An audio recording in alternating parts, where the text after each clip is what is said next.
Le DAF Fresh Morning, c'est 104.5 tonnes de bonne humeur.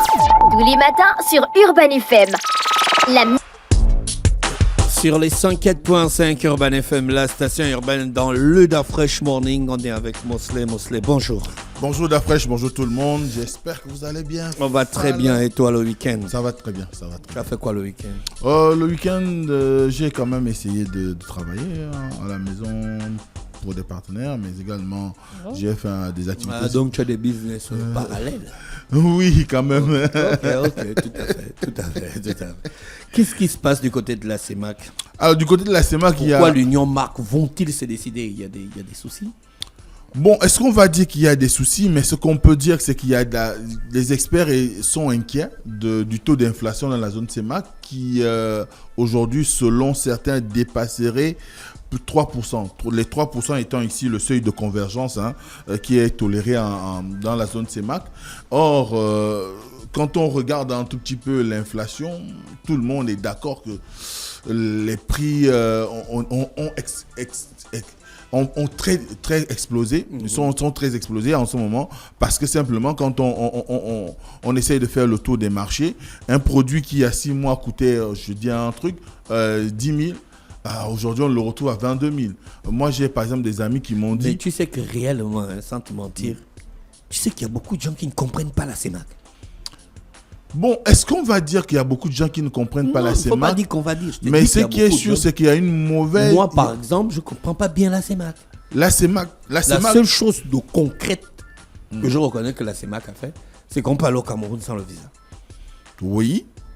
Au Cameroun, en Guinée équatoriale, au Congo, au Tchad, au Gabon. Ça, c'est ce qui est donné de façon officielle pour que les populations arrivent à absorber l'information. À part ça, on a quel avantage d'avoir la CEMAC, c'est d'abord une union économique. D'accord. Une union économique et monétaire. Donc, ça veut dire que si je prends un produit, j'amène ça au Gabon, je ne paye pas la douane?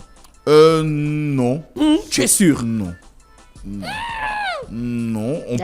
Tu peux, quand tu amènes... Moi, je parle de ce que j'ai vécu de façon pratique. Pas l'UDEAC avant. C'était l'UDEAC avant. L'Union douanière économique de l'Afrique Exactement. centrale. Mais ça ne veut pas dire qu'on a abattu les droits de douane. Parce que puisque ceux qui vont, par exemple, acheter un certain nombre de produits à la frontière nord, par exemple au Cameroun, lorsqu'ils rentrent au Gabon, il y a quand même des dédouanements qu'ils font. Si vous allez acheter un véhicule au Cameroun, nécessairement, vous allez le dédouaner. Bon, je sais que l'argent que j'ai au Gabon, je peux utiliser ça au Cameroun, en Guinée équatoriale, au Tchad, au Congo, voilà. au Centrafrique. On a la même monnaie. On a la même monnaie. On circule dans les 6 pays de la CEMAC avec la même monnaie. Il n'y a pas de sans souci. qu'il y ait besoin de faire des échanges. Nous sommes dans la zone franc. C'est vrai que c'est parfois un peu compliqué de le dire ainsi, parce que la zone franc ne concerne pas que la CEMAC. Il y a aussi le Comore, il y a aussi l'Afrique de l'Ouest, notamment l'UMOA. Et à partir de cet instant, on est véritablement dans une situation où, par rapport à la question que tu poses sur la définition même de ce qu'est la CEMAC. Donc la CEMAC, c'est d'abord cette communauté économique qui a pour ambition de faire en sorte que nos États aient une collaboration financière, économique et on va dire monétaire assez importante, et qui soit de nature à pouvoir permettre à ce qu'il y ait une stabilité au niveau sous-régional. Ensuite, il y a l'ambition d'une union, on va dire, politique, étant donné qu'on parle d'aller vers la fin des barrières, comme on dit souvent, ou des frontières, et que cette fin des frontières doit permettre à ce qu'il y ait une libre circulation des biens et des personnes entre les pays de la zone CEMAC. Et c'est ce que tu as relevé tout à l'heure en disant que, par exemple, tu as la possibilité d'aller au Cameroun pour 1 mois sans qu'il y ait besoin de prendre un visa. Ça, c'est un pas, mais l'objectif serait de pouvoir aller dans le sens de ce que cela devienne une habitude où on peut facilement aller au Cameroun sans qu'il y ait des tracasseries. Il faut pouvoir juste avoir un document. Aujourd'hui, on exige des documents biométriques. D'ailleurs, c'est la raison pour laquelle il y a eu cette migration vers le passeport biométrique, la carte d'identité qui est maintenant biométrique également. Donc, à ce moment-là, on peut facilement vous retrouver, vous retracer et permettre à ce que vous ne constituez peut-être pas une difficulté pour le pays qui vous accueille. Donc, il y a cette ambition-là de faire en sorte que, au-delà des aspects économiques et financiers, il y ait, ou monétaire, il y ait aussi cette intégration sous-régionale qui permet aux populations qui sont déjà dans le fond les mêmes, parce que quand vous allez au nord du Gabon, au sud, notamment dans la zone de la frontière avec le Congo, ou encore au nord-ouest avec la Guinée équatoriale, ce sont les mêmes populations qu'on rencontre et qui ont des échanges, par exemple sur le plan matrimonial, qui sont très très dynamiques. Si vous allez sur le plan même des familles, vous avez des gens qui ont la même famille, se retrouvent des deux côtés de la frontière, et à partir de cet instant, il aurait quand même été difficile de pouvoir dire à ceux qui sont de l'autre côté de ne pas avoir la possibilité d'assister ceux qui sont restés, par exemple, du côté du Gabon. Et à partir de cet instant, c'est pourquoi on cherche les voies et moyens à permettre à ce qu'il y ait cette fluidité dans les échanges entre les pays, entre les populations, et que ça puisse circuler normalement. Et évidemment, la rencontre qui se passe aujourd'hui, c'est une rencontre beaucoup plus basée sur les aspects économiques, parce que vous savez que comme le monde entier, et je l'ai dit tout à l'heure, il y a un problème qui se pose, c'est l'inflation. Et l'inflation, c'est souvent un point suffisamment, on va dire, difficile pour les économies.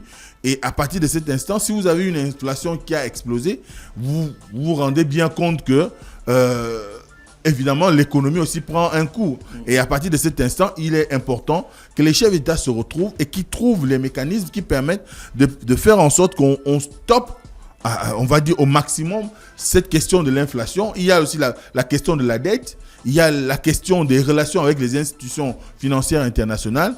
Ce sont les différents points qui sont énumérés, qui, selon l'ordre du jour, qui pourraient être discutés entre les chefs d'État. Maintenant, après, est-ce que cela va apporter quelque chose de différent aujourd'hui? Personne ne sait, mais ce qu'on sait, c'est qu'on a besoin d'une certaine stabilité sous-régionale en ce qui concerne cette question de l'inflation. Nous, au Gabon, on a comme l'impression que rien n'est suffisamment fait pour combattre la hausse des prix.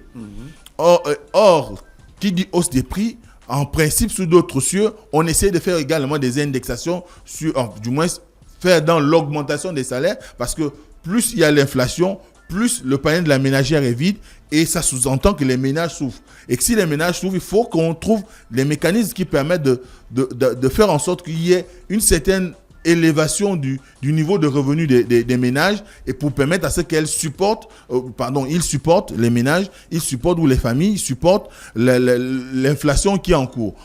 Et c'est tout le sens de cette rencontre qui va se passer du côté de Yaoundé. Est-ce qu'ils auront la possibilité de dévaluer le franc CFA?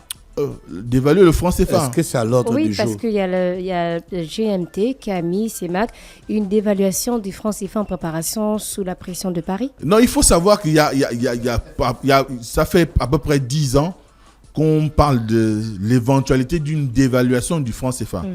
Mais est-ce qu'aujourd'hui, nous sommes en mesure de nous donner encore ce luxe? Je ne sais pas. Est-ce que nos économies sont suffisamment fortes pour pouvoir porter le poids de la dévaluation? On sait ce que la dévaluation a coûté à nos États dans les années 90, et on a vu les conséquences plus tard.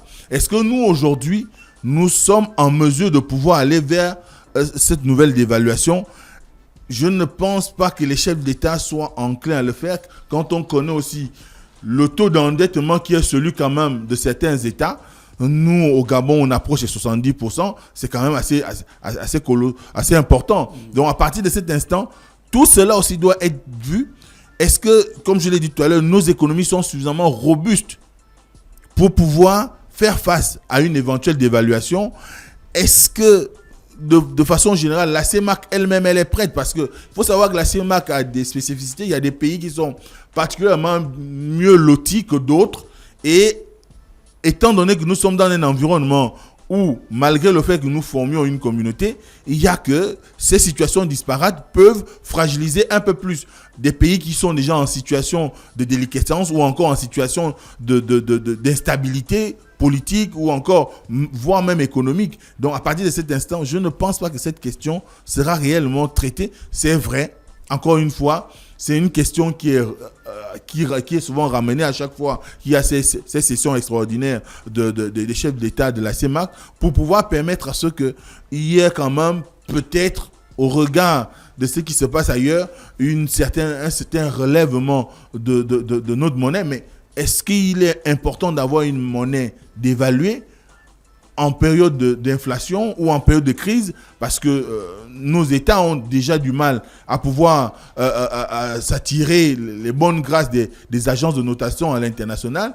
mais également de pouvoir attirer un peu plus des investisseurs. Quand on voit aujourd'hui, par exemple, tu dis sous la pression de Paris, mais on sait aussi, par exemple, dans un pays comme le Gabon, les investissements étrangers de la France au Gabon connaissent quand même une baisse, et une baisse très drastique. Et à partir de cet instant, on fait la pression pour une dévaluation en faveur de qui? En faveur des Chinois? En faveur des Américains? En faveur des Asiatiques? Enfin, donc, je ne pense pas que ça soit une question qui sera réellement traitée au niveau de cette conférence. Réagir, il y a encore un nouveau départ. Non, ce n'est pas un départ. Jean-Valentin Léa. Oui, c'est une démission. Il a démissionné d'un poste. Il n'est pas parti. Pourquoi il démissionne d'un poste? Il ne veut plus le poste. Bon, tu sais que le procès qu'il y a eu... Bien, ils sont en train de partir, aller créer un nouveau parti. Non, il peut s'agir d'une stratégie aussi. Une stratégie qui fait que quand Percy Lionel Esson a introduit sa plainte auprès du tribunal, la personne la plus... Enfin, qui avait été plus ou moins indexée dans ce qu'il reprochait aux autres, à ses anciens camarades, c'était Jean-Valentin Leyama. C'est lui qui était sous le feu de Percy Essono. Et peut-être que dans un regard plus stratégique, ce dernier s'est rendu compte qu'il pourrait peut-être constituer un obstacle par rapport à sa capacité à se sentir libre de s'exprimer. Parce qu'il faut savoir que Jean-Valentin Leyama est l'un des rares acteurs politiques au Gabon qui s'exprime sur à peu près tout. Et notamment sur la place publique qui est consacrée aujourd'hui, les réseaux sociaux. Et à partir de cet instant, il est important peut-être d'avoir des gens qui soient beaucoup plus réservés pour ne pas peut-être être dans un glissement sémantique qui pourrait donner raison à ceux qu'ils ont exclus et qui eux veulent récupérer le parti.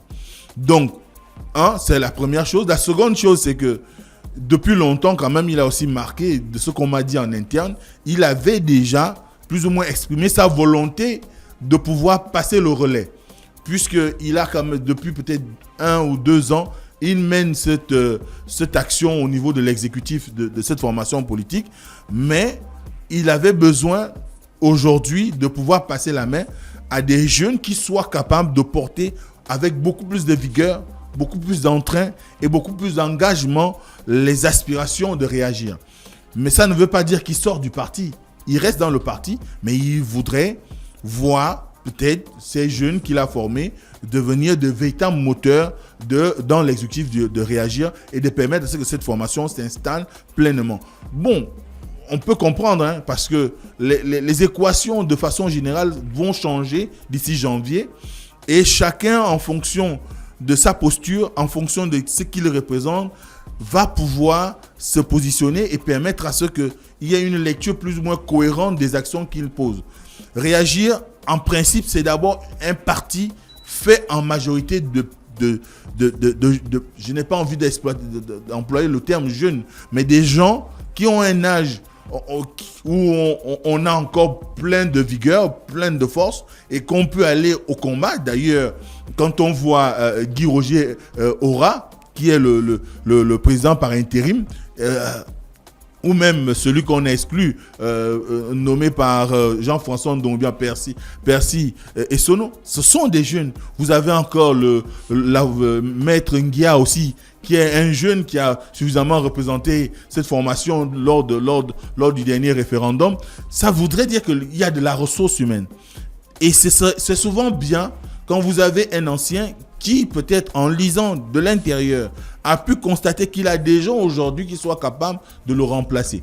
Maintenant, je ne sais pas si cela ne va pas aller vers, comme j'ai pu le lire un peu partout, vers une débandade où des gens ne vont peut-être pas se reconnaître dans ce qui se fait dans leur tendance de réagir aujourd'hui et que finalement on se retrouve dans une situation où réagir serait cette tendance serait aussi en difficulté pour pouvoir rassembler. Mais l'objectif premier, c'était de pouvoir faire en sorte qu'il y ait un certain passage de relais. Le second, certainement aussi stratégique, qui peut être de nature à pouvoir donner un peu plus de liberté au directoire pour faire face à des éventualités en rapport non seulement à la vie politique normale, mais également aux situations qu'on connaît qui peuvent être des situations internes au parti et qui pourraient faire en sorte que plus il y a de jeunes, plus ils se comprennent dans leur manière d'agir et qu'il y ait ces interactions-là où ces conflits soient réglés dans le langage que les jeunes eux-mêmes comprennent. Merci Mosley avec nous ce matin sur les 104.5 Urban FM, la station urbaine. Demain à 7h, nous serons ensemble. Voici l'horoscope des auditeurs. Chers auditeurs, on se quitte avec l'horoscope suivi d'une citation. Le DAF Fresh Morning, c'est 104.5 tonnes de bonne humeur. Tous les matins sur Urban FM. La